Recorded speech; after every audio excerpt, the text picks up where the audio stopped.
महाभाग आप अपना प्रमाण बताइए, मैं सबका उत्तर दूंगा। तो नारद जी ने कहा, मृत लोग में सब मूल प्राणी अनेक योनियों में उत्पन्न हुए, अपने पाप कर्मों से दुखी हो रहे हैं स्वामी, यदि मेरे ऊपर आपकी कृपा हो तो बदला में उनका दुख कैसे दूर हो, किस तरह दूर हो। तो भगवान विष्णु ने कहा, हे नारद, आपने संसार को कृपा करने की कामना से उत्तम बात पूछी। जिस उपाय से प्राणी मोह से मुक्त हो जाते हैं वह सुने में गाता, प्रभुत्व को देने वाले श्लोक तथा मृत लोक में बड़ा दुर्लभ व्रत है। आपके हृदय से उस व्रत को प्रकट करता हूँ। सत्यनारायण भगवान के व्रत विधि पूर्वक करने से प्राणी के श्लोक में छूट होकर आज समय में उसको खोज रही है। भगवान जैसे बच्चों को सुनता है, व्रत का फल और विधान क्या है? उस व्रत को किसने किया, उस व्रत को किसने करना चाहिए, उसकी सारी विधि विधान से भगवान ने कहा, यह दुख और क्लेश को शांत करने वाला, धन धान को बढ़ाने वाला, सौभाग्य और सुखी तथा समृद्धि विजय देने वाला तथा किसी भी मनुष्य के मन में श्रद्धा भक्ति हो उसी चीज संध्या समय सत्यनारायण भगवान का पूजा करें, शुद्ध बंधु बांधव में तत्पर हो और सवैया नवे प्रसाद भक्ति से अर्पण करें। केला, फल, घी, गेहूं का चूर लें और अभाव शादी का चूर, शक्कर अथवा गुड़ लेना चाहिए। संपूर्ण प्रसाद भक्ति भाव से एकत्र करके भगवान को भोग लगा दे। जन समुदाय सहित ब्राह्मण कथा का श्रवण कर ब्राह्मण को दक्षिणा दे। तदंतर बंधु बांधवों सहित ब्राह्मण को भोजन कराएं। भक्ति से स्वयं प्रसाद भक्षण करें। गीता आदि गाते हुए रात्रि का जागरण करें। तदंतर भगवान सत्यनारायण का ध्यान करता हुआ अपने घर जाए। इस प्रकार का आचरण करने से निश्चित ही मनुष्य की इच्छाएं पूर्ण हो जाती है। यह विशेष छोटा सा उपाय प्रथमाध्याय समाप्त। छोड़ दीजिए।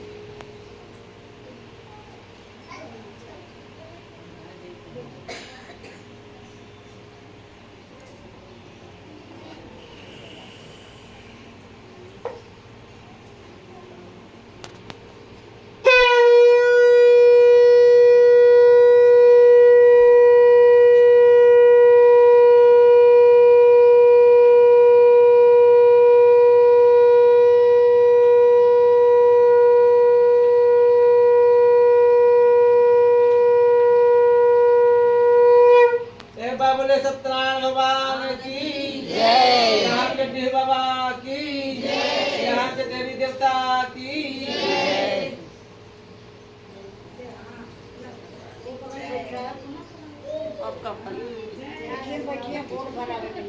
आवाज बोलावा की हरिओम हरिओम यथा तू जाने का दवा ले ले बैठो।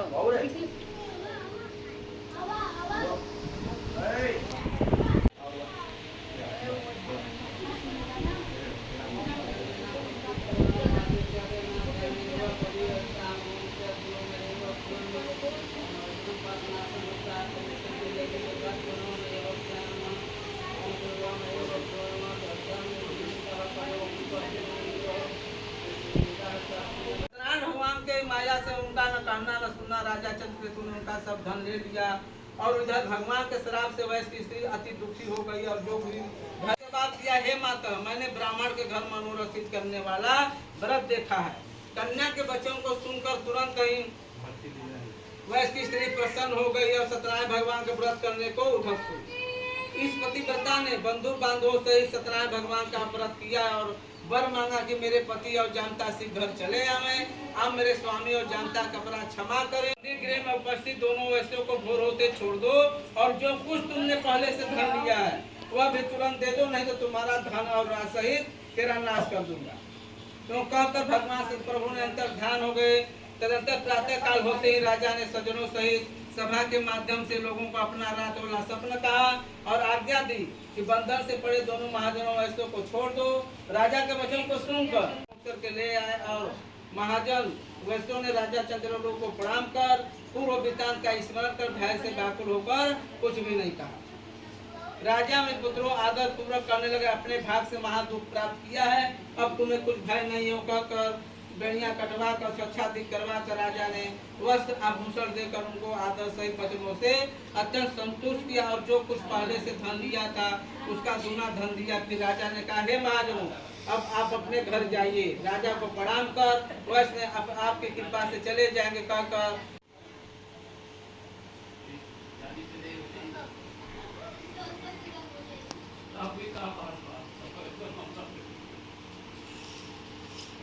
यथावच्चा यात्रा तो कीर्तवान साधु मंगलाय ब्राह्मणेभ्यो धन दत्त्वा तदाय नगरम योगी दूरे गता कतो महाजनो मातो हेलया प्रवस्य कथा दंडिनी सुत मुद्रा किमचसी लता पत्र आदि चरणमयम् निशूरम वचनः सुत्वा सतवचन भूते तवचनः यगत मुक्तवा तथा शीघ्र दंडी तत् समीपता की दरे दुरे ततो कत्वा स्थिता सिंधु समीपता तंदिना मुक्तवा तस्या उचिता तरणे दुष्टवा तुमस्ते परम एव होत लता पत्र आदि मूर्जितो न्यायाय लब्ध संगो वरिज पुत्र भविन्तो भवता तथा तुम द्वैतम च द्वैतो कांतो वचनः हरि ओम हरि ओम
मुनिसत्मा आसिन्धजो राजा प्रजापाल तत्परा प्रसाद सतदेव सावमाता एकदास वन गतवा हतवा बहु विधान पशुना आगटपट मूलः दुष्टवा सत्यः पूजनं गोपा कुर्वन्ति सन्तुष्टा भक्ति उक्तया स बान्धवा राजा दुष्टवा दर्पेण न गतो न नाम सहया ततो गोपगणा सर्वे प्रसाद सहितो तथा पुनः गत्या भुक्त्वा सर्वे ते तथा प्रसाद सप्तजन्नः राजा मान तस्य धनयादि सतदेवेन सह शान्तिवतो ततो सोवः सतदेव स गोपूजा गोपगणः सा भक्ति संता सद्गवन्तं भवति कृतार्थकरा विधिननिप्रा ततदेवेन सतता प्रसादेन धनपुत्रो हिन्तो तदनय्यं लोके मुक्तवादायो इदं गुरुते सत्यप्रथमा चोरित तथा कथा सुरा भक्ति उपचा फलप्रदमा चाया धन आदि तस्य प्रवेता सत्प्रसादता दरिद्रो लभते विद्यमुक्त्या बुद्धयो मुक्तयेता बन्धनात् हरे